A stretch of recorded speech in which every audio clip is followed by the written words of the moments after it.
you, Gary? They don't have to be listed for a substitute. Okay. So I'm the coach, and I want your actual, what wordage you would use. Hey, Blue, I've got number 8 going in for number 7. And say, well, you didn't have them listed, but that's perfectly fine as long as I know. Okay. So, anything else? You want to know what her name is? Okay. I probably ask for the name. Okay.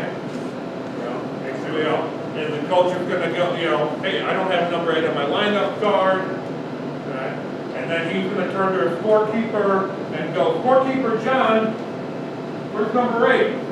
Okay. And so now, can 8 still go on in the game? Yeah. Okay. That's still legal. Anything happen to the coach?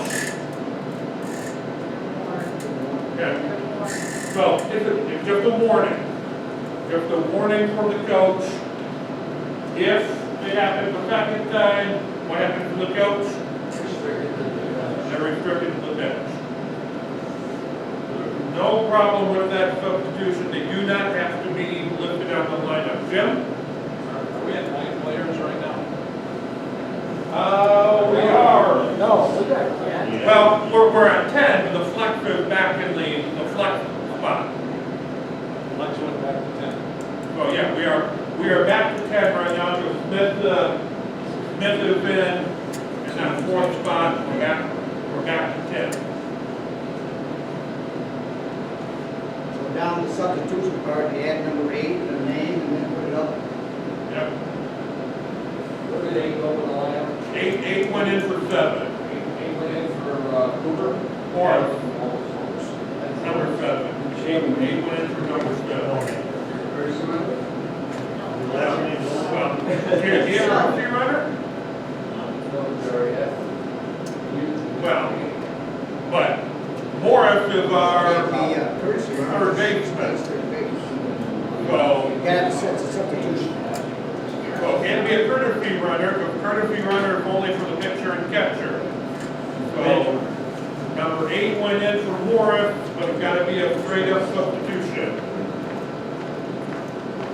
And that'd be a courtesy runner. But our no name 8 is now in the game.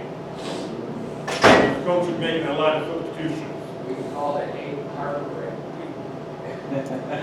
Yeah, you can call, I call it Williams. Anybody for whatever name you want to use. But, Yeah. So why do you list the subs if they're not required to list them? Well, because they only get one warning. They only get So one. they had 4 at one time, that's, But, so. they had 4 subs at the Right. same time. Well, then, they would I be do able have a to little- get away with it. I am too a little confused on how you're gonna restrict them to the bench when it's not a required rule. Not on the first. Not on the first one, but it is, They but it is it's not a required rule, but failure to have the lineup filled out properly is the warning. So the second offense, and they're restricted. So, Jason, what if 2 players showed up late at the same time? Is each player a separate offense if he runs them both in at the same time? Or is it one warning? That's one warning. But, in the next inning, now it happened the second time, so now we have the second offense. No different. I know I had a game back when Jahowski was still coaching at Dow High, that he had the wrong number listed. And it was not caught at the plate conference. And it wasn't until a couple of innings later that the gal got on first base and the other team, they were playing basically Central, and the other coach, said, I don't have number 3. He thought it was an illegal substitution, and we found out that it was just the wrong number. Again, that's a warning. Now, if that would have happened in our game, and then we have the unlifted player, that is now the second offense, and now the coach is restricted to the W. Anything to do with wrong numbers, player not listed, So to just take it a step further, say there's a third offense. So you eject it, I don't believe so. I think they're just, so he gets another warning? yeah, nothing, there's no further consequence, they're never ejected. Other than being restricted to Right. the dugout. Right. That's why you ask them, okay, do I make any changes? No, I don't want to make any changes. I accept your lineup.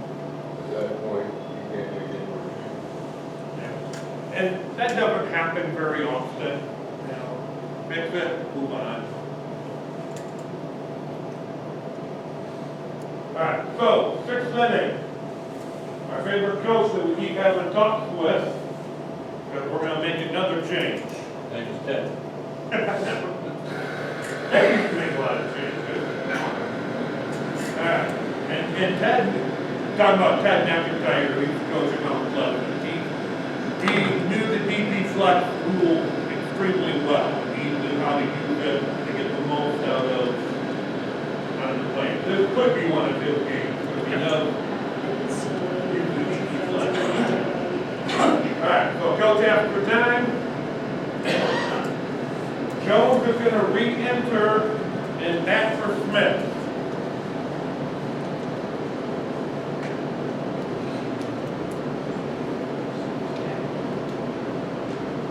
This is where you want to make sure it's clear. Now that fourth spot in your lineup is getting kind of crowded. So whether you circle the number 24 or circle Jones, or however you do to indicate that Jones is now back in the game. And here I think they circle. Jones was our original designated player. Re-enters back and they did end up circling. And Jones has used her re-entry. Smith is now out of the game. She's got one re-entry left. Next half inning. This time they're headed out on defense. It's the same coach. Next half inning, defensive coach Jones is going to play defense at center field, where Thomas will play. Any problem with that? Nope. No. Okay. Now, any of those nine can play any position. Jason, I got a question for you. Okay? Since this is legal, you don't have to report it on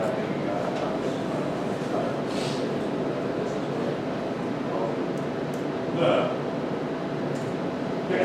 Jones Right. and for Thomas. Right. I personally would not mark it. You can. Again, any of those positions, 1 through 9. John, do you mark that change? Not unless it's a pitcher or catcher. Right. And this game is not close. I would not mark that.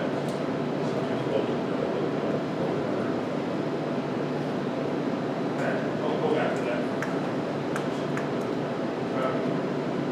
Look, okay. Go. You go back. Go back. Yeah. So, all right, we'll go forward to. Okay. So Jones, the DP, is now playing both offense and defense. Our flex player, no change. Nothing has changed with the flex player. Nothing has changed with the batting order. Thomas is still in the third position. But now Thomas is just batting.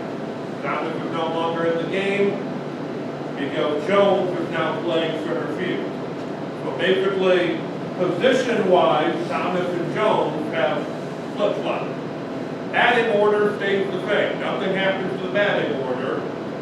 Thomas is just now drinking Gatorade on the bench, and Jones is on in center field. Getting later, we get another change.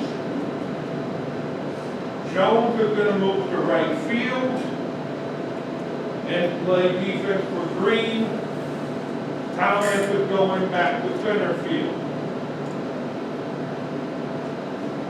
So let's break down those defensive changes. Jones moving to right field from center field, no big deal. Jones, but what happened is now, what has happened to Green? Okay. Green has now left the game. The flex is now, and we are back to 9. And again, we go from 9 to 10, but now we're back to 9 players because Green is no longer in the lineup. The flex has left. Thomas has returned to play center field. No problem with that. Jones is still playing both offense and defense. We've got no problem with that.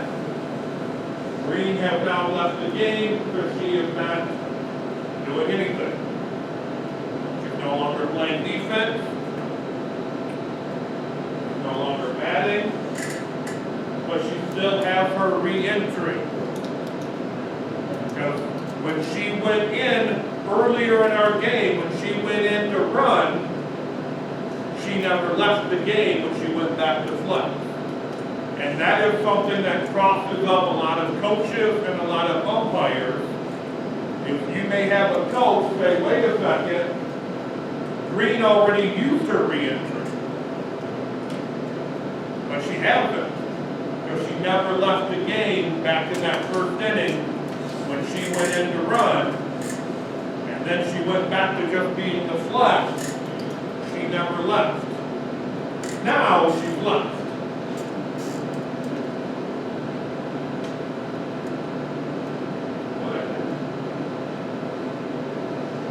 Okay.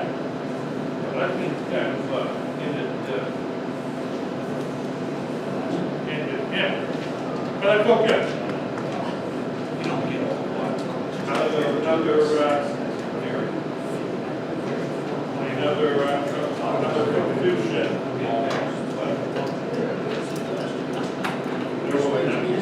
So the game's in, and they've got 9. But they started the game with 10 players. Now they only got